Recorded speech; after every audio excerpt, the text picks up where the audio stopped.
Okay. What I want to do today, I thought would be quite interesting with all the data beginning to come out, is talk about some of the economics coming out and get your take on that.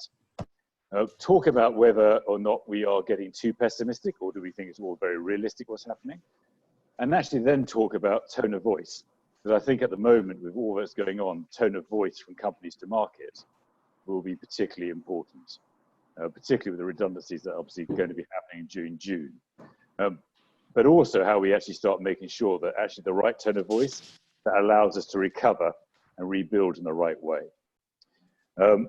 So as we open up, obviously yesterday it came out that the UK economy contracted by 20.4% in April, which is a record, but I don't think that's a major shock given obviously what everyone's gone through. GDP this year is expected to collapse by about 8.8%. And then actually next year see a bounce of around 7%, which still leaves us about 1.8 down. So there's obviously quite some work to do. It seems to be the real key bit will be how we survive during the next 6 months, how we get to the next 6 months before we can start rebuilding. Do you agree on that? Question mark. We held a conference on Wednesday, which we are delighted to have 680 people attend. Wow. Which was great, from people from all across Europe, which was great. David very kindly was one of the speakers. And I'm sure he'll have some views to add to this as we go. I think we held a whole range of polls as we went through. And actually some of the feedback I think was really quite interesting. The majority, I think it's fair to say, in hotels, don't expect to see hotels recover to 2019 levels until 2023. So that's a long road back. In fact, the majority believe that most hotels will only have an occupancy level of 50% by the end of this year, which is a concern because it's actually quite hard, as I'm sure the hoteliers will add, quite hard to actually make profit when you're only operating at 50% levels. 60% did not believe that you'll actually get back to actual average room rates again to 2022 or 2019. So that's going to be, again, a long road to recovery. Interestingly, 39% believe there'll be more partnerships with delivered-in models coming, as models obviously are struggling.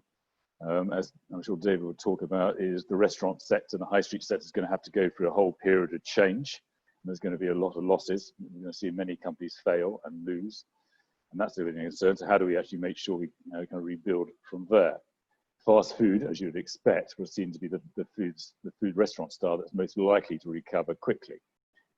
And from Dean's point of view, I think it's fair to say the delivery model is probably seen as something that actually really grow in popularity because it offers so much more flexibility.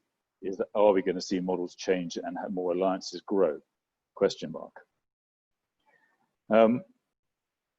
However, I suppose the question I ask, in some ways I want to pose, is do we really think that is an accurate forecast, that it's going to take 2 to 3 years to really recover?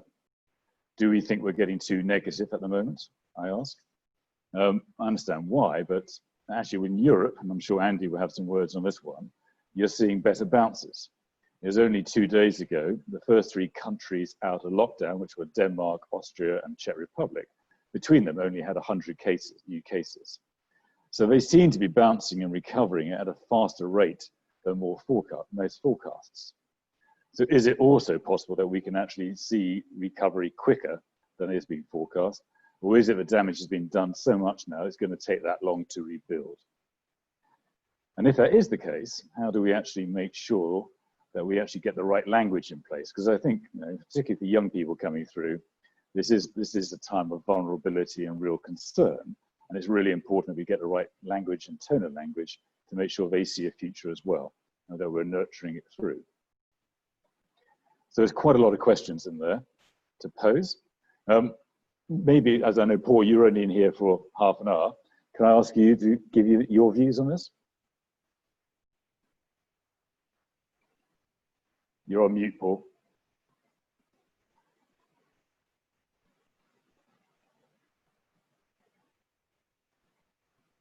Still on mute. Unmute. There we go. There you go. There we are, we're sorted now. So we're currently starting to ramp up with people back, but I don't think we're going to see our full complement of people back until April next year is where we're thinking where we're going to be. But we do see it returning fairly quickly in January, but not client dining. I think that's the area where it's going to take an awful lot of to put a big event back on like we usually hold downstairs. So I think that's the negative bit for us. I think we will have to let a few people go. Unfortunately, we're starting to look at some numbers at that. But business-wise, when I'm hear things, you know, third hand from the business, we're actually doing all right as a company. So this is all working not too bad for us. And when you think last year we did make a significant loss, it doesn't look as though we're trading at a loss this year. So it's actually maybe doing the mirror a favour. But I hear there's an awful lot of consolidation going. IBD are working flat out. So that tells you, you know, what's going on around there. And I'm sure Ramesh's company's got a lot of work on as well for that. And the traders seem to be holding their own. You know, I think we're trying to get 50 back in the office as of July, but nobody's being forced to come back in. It is gentle.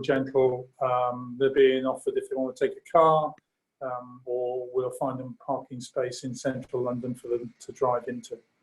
But there seems to be no panic to push anything. But I do hear, you know, Credit Suisse are back with 300-400 people, and Paribas are back.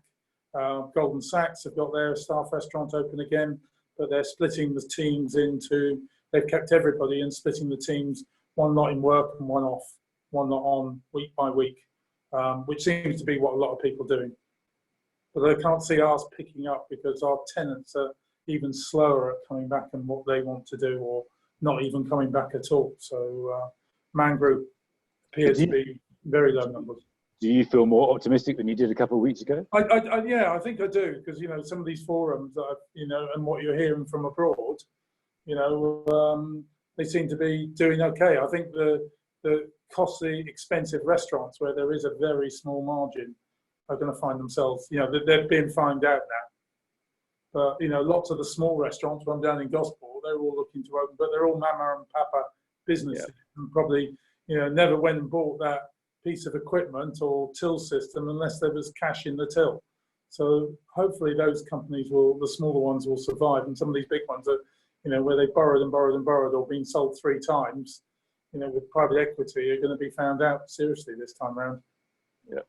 So that'll be where we're going. I think it'll come back, but I think there'll be less people in our industry than there is today, but without a doubt. But you've got to hang on to your good people somehow, find a way of hanging on to those. No, that's fair. Andy, can I bring you in this point? Because you've been long saying that actually we should be looking at Europe more. Well, yeah, I guess a couple of thoughts. Yeah, certainly Europe are ahead on a timeline anyway. And I think when you look at the 3 countries you're talking about, and I know a little bit about Denmark because of the work I'm doing to support Logis Smalls and Myers. They were affected less. So I think, one, you've got the scale of the challenge that we've got here, just the sheer numbers and volumes and the mistakes perhaps that were made in shutting down quickly enough, which you know, it's a point of difference for sure. So you can't really compare like we like.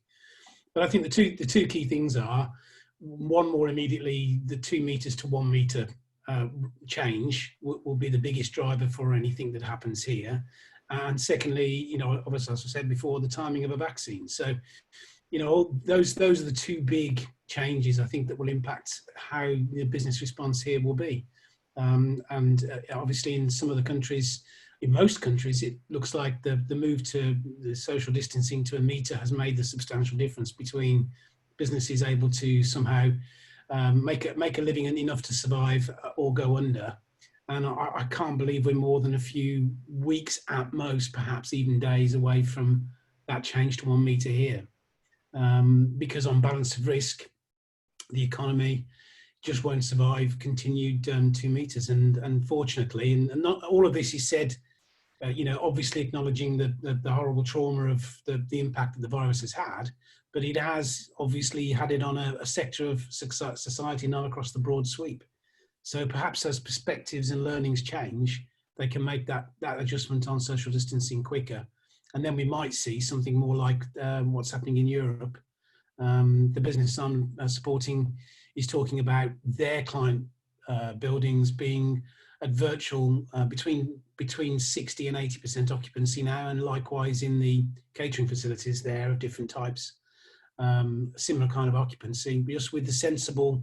It's much easier to do sensible workflows. I've seen many of the British companies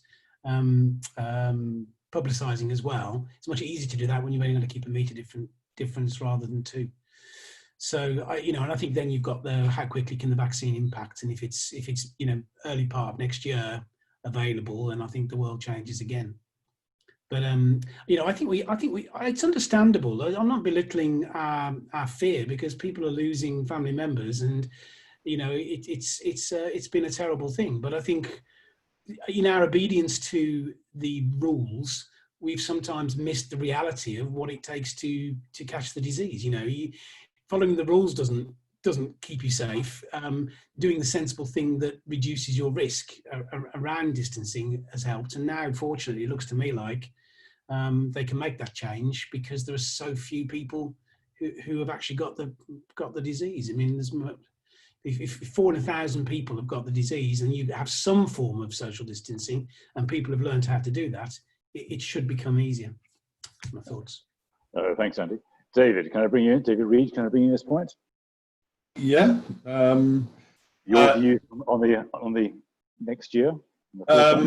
Well, I find it very difficult, if I'm completely honest with you, because my mood swings are wider than I've ever experienced in my whole life before. There are moments when I'm hugely optimistic and think, actually, there's so much change going on here that it could be very, very positive. Actually, in relatively short times, and at other times you look at. I mean, we had a board meeting this morning before this call, and it was amazing. We actually went for 20 minutes into the board meeting before anybody mentioned the 20% fall in GDP. Now, that's an almost unprecedented experience. How could you possibly not be in a board meeting? The first thing you say is, "Have you seen how much GDP has fallen?" So I think all our paradigms are all over the place at the moment. So I think the key things for me are, this is very, very sector specific at the moment. I think what we're seeing is very different reactions. I mean, we are in quite a privileged place. We work across contract catering, through pubs, through casual dining. It's many sectors, and they're all affected differently. For example, casual dining is probably going to be holed below the waterline for some time because of rents. They just simply can't afford to. Many of them can't afford to trade with the levels of rent and debt that many of them have got, as Andy was saying. But if you look at the pub market, many pubs are, the pub companies own their assets, don't have lease rents to pay on them. And are actually probably well placed because of their lower fixed costs. So I think it does depend. Contract catering, for example, workplace catering. If you're in workplace catering, it's going to be really difficult for a while because the population seems to me to be now. If you have to go to work, you have to go out to work, then you're probably going out to work. But if you can stay at home and work, then you're probably still at home. So workplace catering is going to be a big lag. So I think it's very sector specific. Only other points I'd add is unemployment is going to be a big issue. It's already becoming that, I think. But although I wonder in our sector how much of a big issue it will be, because we have such a high proportion, particularly in the dining sector, of immigrant workers, many of whom I know have gone home. So we will have a different labour structure in the UK. The fear factor is massive, I think. There are friends of mine who have become afraid of going out, actually. People who are working from home have become agoraphobic. Well, I think that's the point. Is actually how do we get a stronger mindset back into it? Because we're going to have to get a to do, if you can do attitude again, aren't we? If we're going to get things rebuilding. I completely agree. I completely agree. And I think for me, there are kind of four things which are really important in our sector. One is, you would expect me to say, is menu and supply. If we really get hold of that, and we can make a massive difference. I think design and footprint utilization inside the restaurant industry is going to be key to taking a really positive stance with customers and getting them comfortable about coming back into the workplace. I think digital maturity in restaurant and catering businesses is going to be essential, because now we're in a world where communication is digital for the majority of time between us. And I think also that, if we have a real opportunity to grab hold of how we build success amongst our people, how we reward them well, how we differentiate ourselves through service. So I think those are the real positives. Thank you, David. Dean, can I bring you in here? All right, morning. Hi, good morning. How are you? Okay. Good. Yeah, morning, everyone. Good. Your delivered in model really, we'll see I'm assuming a lot of opportunity at this point in time. Yeah, well, we're not immune to what's going on. So, we, like everyone else, we've seen a huge drop, pretty much down to zero, as it unfolded. And, this week and next week we were making redundancies, which is all part of the natural facing up to what we're doing. That said, that then basically means we're reshaping and redesigning what we can do from our CPU. And having the CPU gives us the ability to adapt and be flexible and scalable. So we're seeing new lines of interest coming in from areas of business we haven't normally tapped into. And I think that kind of, whilst it's an early sign, is an indication that there's some work out there. And I think, like the others have alluded to, that some of the buildings do not, whether they don't have catering facilities and they need to provide catering, that obviously we can tap in there, or it's just not feasible for them to open up large restaurants where the footfall is going to be diminished. It's 10, 20%. So can we offer something that doesn't involve, re-establishing a whole kitchen? So they're the kind of lines of inquiries we're getting. And then with our current clients, we had one client that's just said, contract's finished, we'll see you in January. And that's that. That's how the US kind of play quite hard like that. So that's quite a tough gig to realise. And there's others that pretty much similar to what other people are saying. There's a phase return. Return is in stages. And I think for me personally, I guess it's a personal frustration, is that, and I think I was just looking the other day, I was stood outside the supermarket. I don't know if anyone else has faced this, but you're in a 2-meter queue and you're doing everything you should be doing. And then once you're in the supermarket, it's a free-for-all. And I think if you reflect that back into normal business and life, I think that's the frustration that most people have got at the moment. But I do agree that if you're ill and you're unwell and you're scared, stay at home. I think the rest of us just need to get on with it. But that's a personal thing. I know probably other people have got other views on it, but maybe that's a business frustration more than anything. That's how I see it anyway. Thanks, Dean. Mariana, can I bring you in at this point?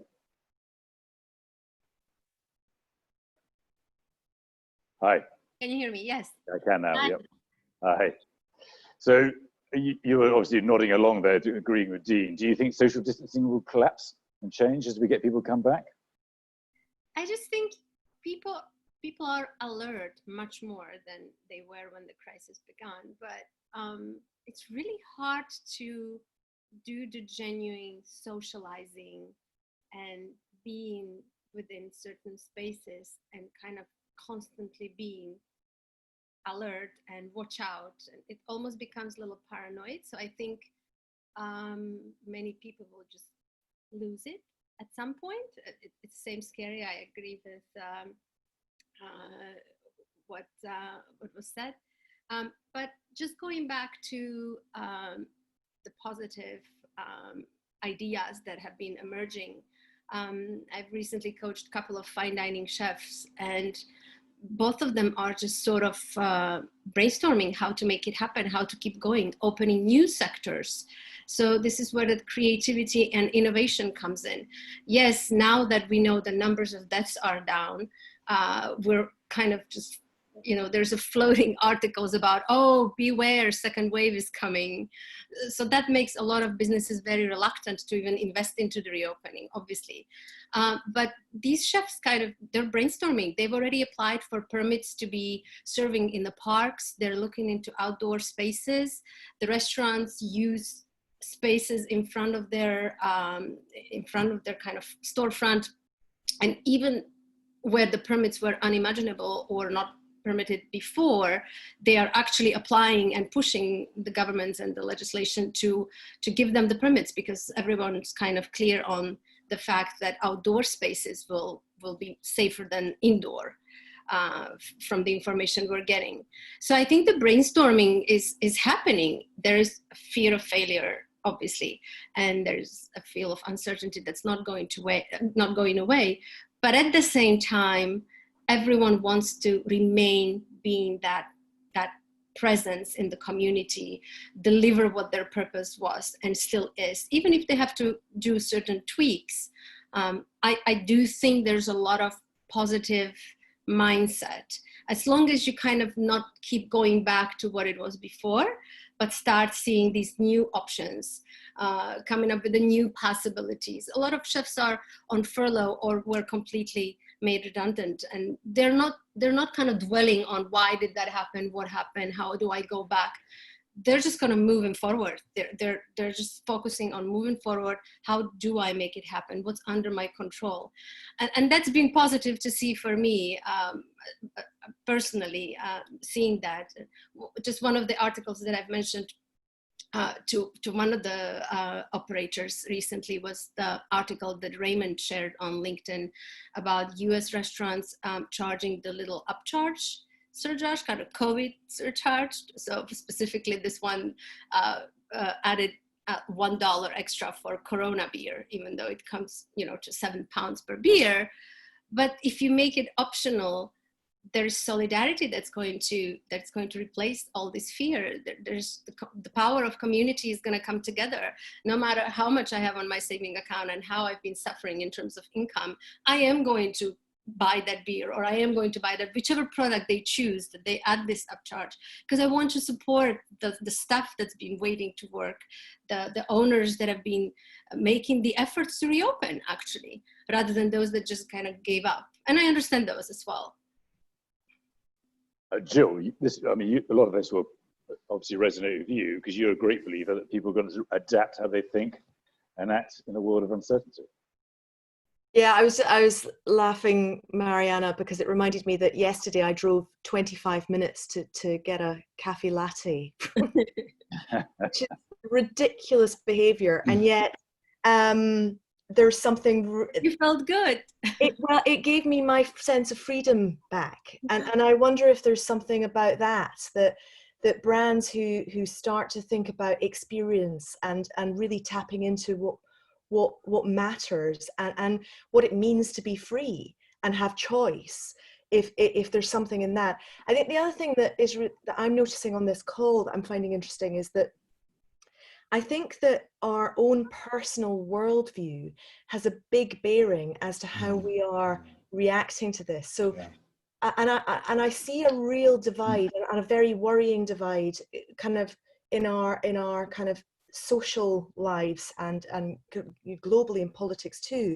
whereby we're almost pitting a can-do attitude versus fear. And you know, we all have a different set point, in a sense. You know, if you happen to be a person who believes that the world is one great adventure, then probably your attitude to risk is quite different. My mum, on the other hand, is, as David was alluding to, and I absolutely hear it, is she's frightened. She's almost becoming agoraphobic in her own home, having been a very, very active.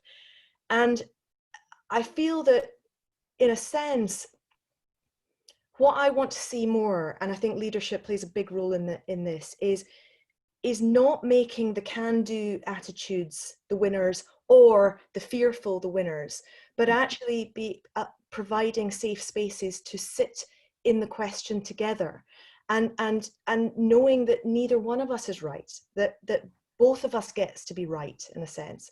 You know, my 3 children went back to school last week, and I know that there are parents who will probably be looking at me thinking, are you mad? And actually, are you putting us at risk by taking that choice? And that's difficult, actually. And I don't think, and I thought long and hard about it, but I personally have a view that we kind of need to get things, you know, back. Frankly, I'm really enjoying the space, let's face it. But but that doesn't mean that they're wrong or that I'm right. We just need to sit in the question. And I think the final thing I'll say is that we are all now traders in trust. That is just a fact. And therefore the businesses that are spending this time listening, you know, actually learning from their consumers, getting in relationship with their customers, and being and using that listening as a way of building trust. I think those are the businesses that are going to win in this, because they're building that direct relationship authentically, and they're responding to what consumers actually want, as opposed to arrogantly pursuing whatever we feel you know, we think we know, which is, you know, the interview I did with Chris yesterday was all about letting go of knowing, letting go of this, you know, we're all blind to our blindness. So why do we believe that we have the answer? This is a great space for creativity. And I agree with Mariana. I think I'm optimistic if people build communities and learn from each other and work in community to be a bit more humble and build the trust from the grassroots up again. The interesting is how we actually find that middle ground, isn't it? Because one of the things I'd be quite interested in is actually how people view the media after this. Because I don't know about you, but actually when you turn on the news, you do half expect just to get bad news constantly, which actually naturally creates a negativity. Mm. So actually, I suspect a lot of people actually stop listening to news or just trying to bypass it. So it'd be interesting to see how media comes out of this. Paula, your views on this. Paula, can you hear me? Sorry, take myself. Hi, don't worry. I can hear you now. Yeah, yeah. Lots of very interesting questions, obviously posed at the start, and I really a lot of the stuff that Jill's just said really resonated with me. It sort of was a lot of what I was starting to formulate in terms of my opinion or response to it. I do think it's a lot to do with your own personal sort of worldview. I do think there's a real benefit in working with right versus right. I do think that there is obviously a lot to be said for people that are at the end of the axis, which is about being very fearful, the sort of fear of going out. But I think there's also a real majority of people, a lot of people that are also feeling that they're craving that experience. They're wanting to interact again and go out and experience sort of the brands once more. And I also think there are so many different factors in play in relation to the sector, in what happens and what plays out in relation to the government guidelines. Will it be 1 metre, which will have a significantly more positive impact on restaurants and reopening than if it's 2 metres? The rent debate and whether or not the government do end up working with the industry to find some middle ground to find a way forward, I think again will play a big part. As well as I think the demographic of the brand's customer base. I do think that probably young people are less fearful. That is, you know, probably quite a key fact, and a lot of what we're hearing is that they probably will be more likely to go out quicker. So if your business is based around the young demographic, then probably there will be more appetite, pardon the pun, for people to you know, to come back and engage. But going back to your initial question, for me, I think that the outlook of 2 to 3 years is too pessimistic. I think a lot of what I've been listening to from different leaders of different more restaurant and sort of high street brands is that, you know, they are fairly optimistic that, you know, by the middle of next year, they should be starting to see some sort of similar like for likes, obviously dependent on all the other factors and unknowns that we're working with. So yeah, and absolutely building confidence and trust. I think Jill mentioned something about the importance of trust building. I think that's absolutely key, and how the language people use, I think, has a massive part to play in that. How authentic they are, how transparent they are, how they bring people on the journey, how they recognise that actually those brands with lots of great customers out there that they can go and rally opinion from. You know, brands are doing that. Corbin and King, you know, they sent one out last week. Can I ask your opinion? Detox Kitchen, they sent one out asking about, you know, the delivery boxes, and was this going to be a part of their model potentially that they could leverage more. So I do think there's something about, you know, not being afraid to ask and sort of garner opinion from others as well. So yeah, but overall I feel it's a bit more of an optimistic picture, but you know, again, that probably is created by my worldview. So well, look, that's why I'm asking the question, because actually I'm a bit like David. I swing. One day I'm really optimistic, and the next day I find I'm really pessimistic. Actually, I find it trying to be normally level-headed is quite hard at the moment. Gary Atkinson, can I bring you in here? You mentioned there's some good news in Scotland. Yeah, thanks, Chris. First of all, regarding the news, people watching the news, I was talking to my nieces and nephews over the last week, early 20s, and they're not following the news. They're just going with what people are saying and what the parents are saying, what their peers are saying, as opposed to watching television news. And that was quite strange. They're certainly not too fearful about going out. They want to be told you can now go out, because certainly the older one of the two boys that lives in Surrey, he plays golf and cricket, he's quite a sporty guy. They're already visiting, dare we say, black market pubs who are selling beer. You know, that's already happening down there. So from that point, I think the younger element are just waiting to be told, okay, you can go out again. The First Minister discussion, which Alex probably can back me up if I get something wrong here, Alex, because I just read it literally this morning. So Scottish Tourism Alliance met with the First Minister yesterday, one-on-one, and very positive news. And I must say, I've been very impressed all through this pandemic crisis of the collaboration between industry and our Scottish government and key cabinet ministers, key decision makers being accessible to the industry. I mean, it's very, very commendable. So for yesterday, Nicola Sturgeon is saying that she will, first of all, work with the industry to put pressure on UK government to relook at VAT. She will absolutely put on hold any further discussions this year on tourism levy, because that was supposed to come in this year in Scotland.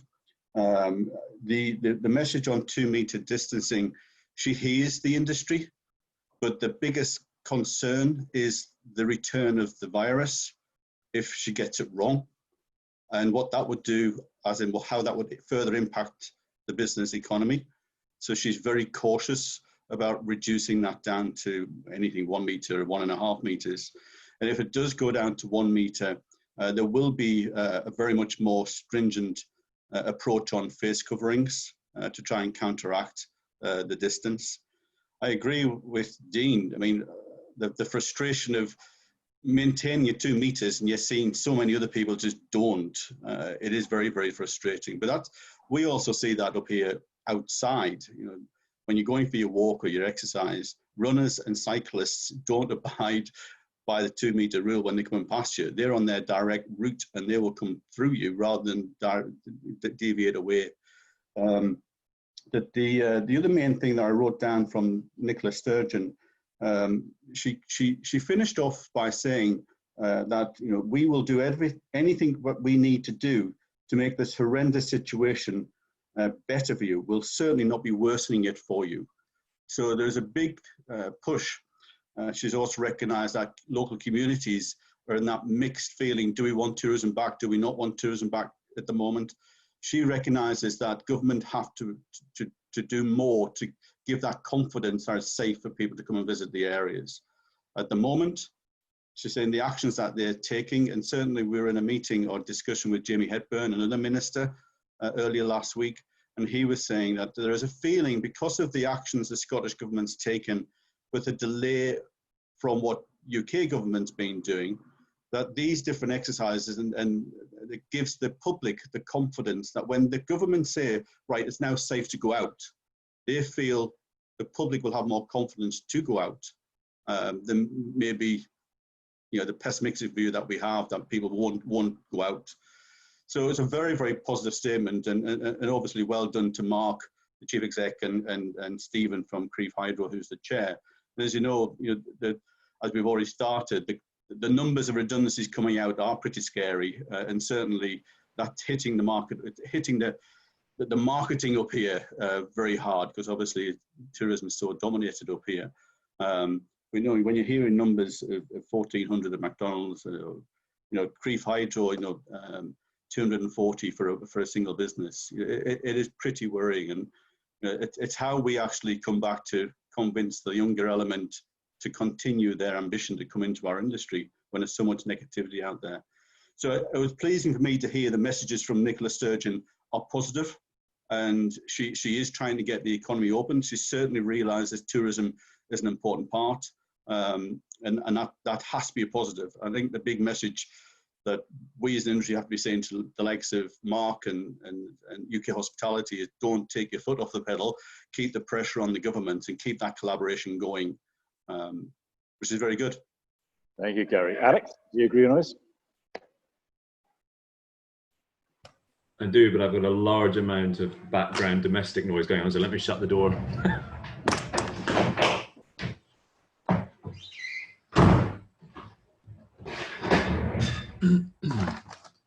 Jill, I can totally sympathise with what you're saying about putting the kids back to school is necessary. It's I understand what people are saying about being scared for their kids, but I'd be scared for them if they stay here much longer. Anyway, yes. Yeah, I mean, I broadly agree with what Gary's saying. The Scottish Government appear to be in a slightly more fortunate position in that whatever they do, they're not leading, if you like. They're not leading the UK. So if the UK makes a move, by definition, they can stick a week or two behind and act on the effectiveness of that move. So they can appraise, if you like, how effective that has been, that the government do that down south, and then they can act accordingly. So they have the benefit, if you like, of hindsight.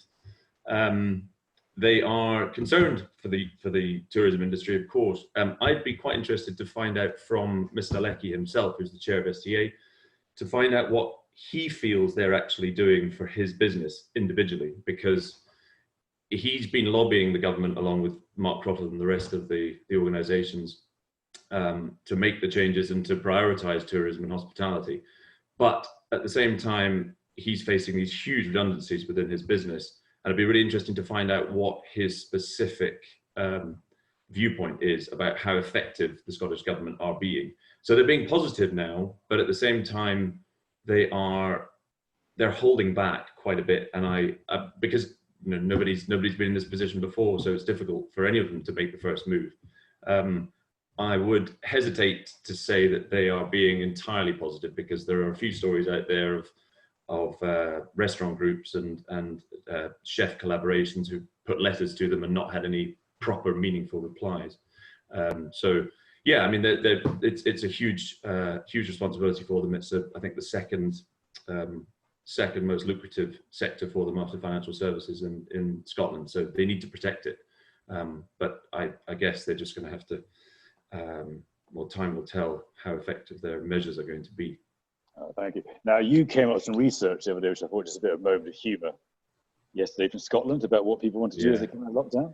Indeed. Going to the pub wasn't the number one, was it? I had to read this 10 times and I still don't believe the research. All the research that comes out at the moment, people take. They take for, they accept it because it's figures from a respected organization. I don't know who put these figures together, but apparently going to the pub was second last on the list. So 16% of people said that they want to go to the pub after lockdown. 44% of people said they want to get a haircut. I don't care about what my hair looks like. I would stand in the pub looking like a lioness if I could just have a pint with my mates from 2 meters away or from a meter away, texting them from the other side of the beer garden. I don't care. I think most people in Scotland want to get to the pub. And I'm not sure that a haircut is really number one on their list, but apparently it was. I'll maybe forward it on to you later on. You can see how believable it all is. This could ruin the image of Scotland, couldn't it, really? It could, absolutely. Oh, there's one coming in now. The only other thing I would say is that Scotland needs we all need a bit of compassion. And I think the companies, so somebody else was talking earlier about what companies are going to be like coming out of this and which ones will thrive. And I think the ones that show compassion or have done in the last few months will really, really, was that maybe a haircut at the pub? What an excellent idea. Yeah. Chris, can you advise on that? I know that you've attempted to cut your hair cut in private, so give us and it went so well, didn't it? Yeah, it did. No, so very quickly, just the companies and the operators who show a bit of compassion towards their staff, their businesses, their customers, their clients, whatever, they will be the ones that maybe stand the test of time when they come out of this. You all will remember the, I think is it Tim Martin, the Wetherspoons guy, right at the start. He almost had his Ratner's moment. He did his video to his staff where he said, he's holding up a glass of champagne or something. He said, guys, I know it's going to be tough out there, as he's standing in his lovely garden at home. I know it's going to be tough, but there's always Tesco. I'm sure you can get a job there. So good luck. And he kind of cheered the camera. And I've not forgotten that. And if I was looking for a job in a pub or a restaurant, I wouldn't go near them after this. And I think it's going to be the companies that come out saying, we're going to try and keep going, obviously, but we're going to prioritize our staff and make sure that we look after them whatever way we can. They'll be the ones that people remember and will eventually want to either go and work for or will want to go and patronize as a customer. I think that's an important distinction. Yeah, I think language is going to be very key. Olga, can I bring you this point? Thank you very much. Yes, Chris. Yes, that's. I agree with Alex in regards to the employment and leadership. That will be it. Right now, those individual stories will stay in our memories. I'm a cautious realist, so I'm not going to be very optimistic today. My mood also changes quite a bit. Couple of points. 2 meter distance was always a guidance, but changing it to 1 meter will make a occupancy change from 30% to 70%. So that will make a huge difference to the businesses. I think restaurants with open spaces will have a great benefit. Hotels will be left behind, unfortunately. If we look at Europe, many cities in Europe are using town hall squares with open spaces, and that's what they're using as restaurants. It would be great to see some initiatives in the UK, but I haven't yet seen anything about it. So hopefully some pubs and restaurants with garden spaces will reopen soon. That will make a difference. I'm a little bit concerned about 14, not concerned. I'm not particularly convinced that vaccine will be ready and will be produced. I think it will be maybe a combination of or cocktail of drugs. I'm not holding to that kind of promise. And then the last one is 14 days quarantine. That makes a huge difference right now to the hospitality industry. No one was traveling in masses anyway, but 14 days absolutely killed it was a nail in a coffin. I see it, at least for the big cities. I'm really pleased to see that Scotland is taking some proactive actions and Scotland is ahead of us. So yeah, very pleased that the government is taking a little bit different approach. UK is about a couple of weeks behind, as someone already mentioned here as well. What the numbers you mentioned at the beginning, yes, we've, especially in London, we've benefited from 9 years of continuous growth in the hospitality industry. So to get back to the same level, yes, I think it will be 2 years. 2-3 years to get ADR to the same level, absolutely. Do I agree on 50% occupancy next year? I'm probably a little bit too pessimistic, because There are so many events next year that will be happening that have been postponed from or moved from this year, so that will make the difference. I would say even without COVID-19, we were looking at about 80 to 85% occupancy over the whole year. I think we'll be somewhere, London maybe will be 60, 70%. Again, it will depend. If we look at Aberdeen, for example, as Gary has experience working in that market, there probably will be, that was as always stronger market. It will vary location on location. Also, it depends how many hotels will actually close, will be sold, and will be, and we won't have those necessarily rooms back to the market. So that will change to the occupancy as well. Yeah, 39% for this year, I think you mentioned, that's very low, that's very cautious, but that's probably realistic as well. So yeah, I think 70% for next year, I would say that's probably right. And we'll of course benefit from spikes in occupancy when will be high demand, but there will be Q1, Q4 always a struggle. So I think that's where we're going to lose occupancy as well. Thanks. Thank you, Olga. Vicky, can I bring your perspective? Chris, yes, of course. Couple of things, one of which, excuse my voice, I don't quite know what's happened to it this week. Couple of things. One thing, thinking about the whole idea of moving the business outside, and also to Mariana's point of innovation. There is a pub up the road in Watlington. It is the last pub in the village before you get to the Chilterns. And the landlord there has spent the last couple of weeks building a whole fleet of external wooden shelters with tables underneath and rebranding the whole pub to cyclists. Now, everyone else will be welcome. He's the village landlord. He's always done a great job, and he's a keen cyclist, as it's known as such. But it's the last pub before you hit the Chilterns and the Ridgeway. And so what he's doing is creating a facility which will actually be popular all year round, because he's got heaters in, with outdoor facilities and everything, and targeting that market, who I know are just going to be there. Well, you know how many cyclists there are around this neck of the woods anyway, they all the time. So I think that's a very innovative way, and one that's of course very appropriate for us here out in Oxfordshire. The other point I was going to make, Chris, is coming back to one of the issues we've talked about on many occasions, which is how we get the young people back and interested in our industry, and also looping in the whole point about language, which I know you're very keen on, same as I am. There was a report that came out from the BBC latter part of last month, which says that basically the younger part of the generation, the 18 to 30-year-olds, are the most pessimistic about employment. Perhaps not surprisingly, when you think that in the under 25s market, 36% of women and 24% of men work in lockdown sectors. And there was a quote which said, the first rung of the employment ladder looks to be broken.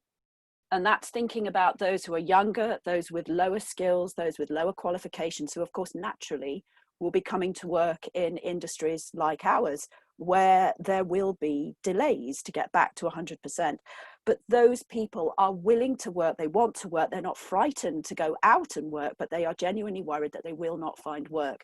And it's at this point that I realize we can't create jobs out of nowhere, but a compassionate company needs to stop them being terrified, and needs to be creative about how we try and find work for those younger people, so that they don't spend the next 6, 12, 18 months of what should be some of the most exciting times of their lives feeling just terrified and down. And if our industry can find a way to start really focusing on speaking to them in a positive way and bringing them back in again, then once again, potentially ours becomes the industry that looked after the young people.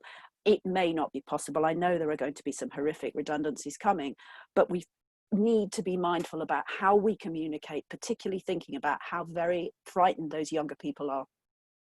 You know, that's one of my bigger concerns. Jill, can I bring you this point? And the language that we use, or leaders use at this point, is going to be crucial, isn't it? Absolutely.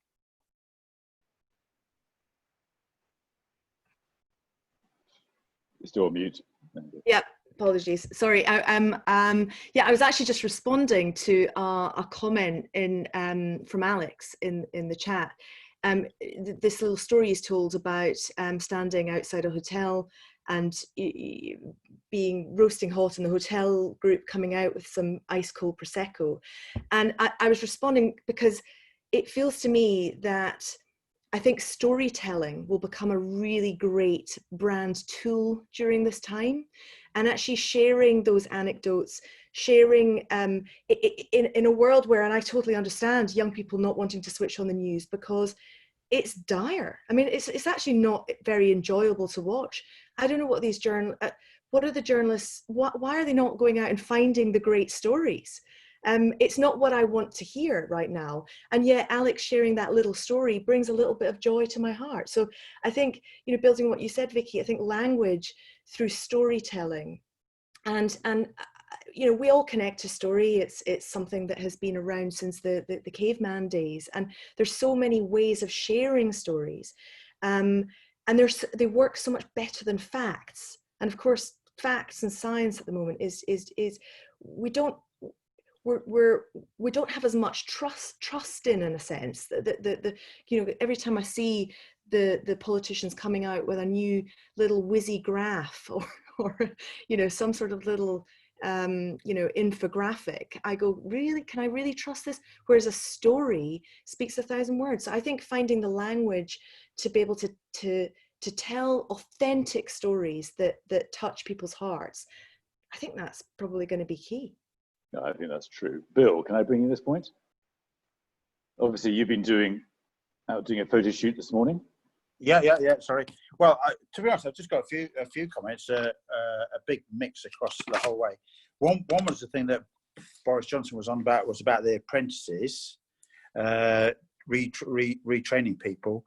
But under the system that is currently in place, the apprenticeship schemes are very bureaucratic. I think they've got to really look at that, actually, because quite frankly, that was turning people off, and it was difficult getting people into the trade on apprenticeships. Regarding the vaccine, one of the masters at one of the other colleges is Dame Sally, who was in charge of Public Health England and still advises the government on it. But generally, she's been sending around notes to the college that she does not believe a vaccine will be available till at least the end of next summer at the earliest. And the earliest ever vaccine ever made was for Ebola, which took 2.5 years. So that she was advising people to be a bit more realistic, although she knows that everybody around the world is putting effort into this. In terms of distancing, I think I said a few weeks ago when I was on here, our hall seats 300. We did set it up with the social distancing rules of the 2 meters, which meant we could actually get 34 into the hall instead of 300. We've actually just reset it up this week on the 1 meter rule, because hopefully we do believe that that's coming in. But going from 2 meters to 1 meter means we can actually now get in 152 people, which makes it a lot more worthwhile and a lot more viable. In terms of positivity, yes, I'm very positive, because next year I think it's going to be manic. Certainly here in Cambridge, the amount of bookings and everything is that we're absolutely chock-a-block already for next year. So I think there's going to be a lot of business around. I do think some people are going to have to take pain, even including ourselves. I think we're going to have to make a few people redundant. I'm trying to keep that as minimal as possible, but we're actually starting to talk about that, because we're not taking any business. We've cancelled everything up until the end of August, although we are doing takeaway lunches. On the 29th of June, we're going to start doing takeaway dinners for the students and fellows that are still here. Our casual staff, because we used to employ quite a lot of casual staff, we've been paying them via the furlough scheme, and we had quite a few of those. That will end in July, but we're still trying to keep 6 people on that scheme, and I'm in consultation with the college on that. And again, we talk about the media. Yes, I used to, when all this struck, I used to watch the news, BBC News, every night religiously. And I have to say, there is still some good journalism. I think Clive Myrie going into that hospital in London was pretty amazing to see how all that worked. But I do think it is too negative. While they say the number of deaths, the number of cases, nobody ever reports how many people have got well on that day as a counterbalance. And so, quite frankly, I just don't watch the news now. I just look at it on my phone. I think it's just too depressing. I think they need to say some of the goodwill stories to keep the morale of the nation up, quite frankly. Really, that's really all I've got to say at the moment. No, thank you, Bill. Ramesh, can I bring you in? You've been very quiet today. No, I'm normally quiet. Chris, I think I'm not surprised about young people because I thought they never watched the news or read news. Only get the news online. And yeah, but I'm in the same category as a number of people who stopped watching the news because I just find it completely off-putting. I do like reading the papers, but I think living in central London, I come across a lot of young people, and if they or anybody in the family has not suffered from this virus, they actually now of the belief that the virus doesn't exist, and they behave accordingly. In terms of numbers going out, mixing, etc., I think so. All these rules that we talk about, I think they're observed more in the breach in many areas of central London. In terms of what's happening, say in the legal sector, we've had a 25% drop in income, which seems to suggest that we are seen more as semi-essential workers.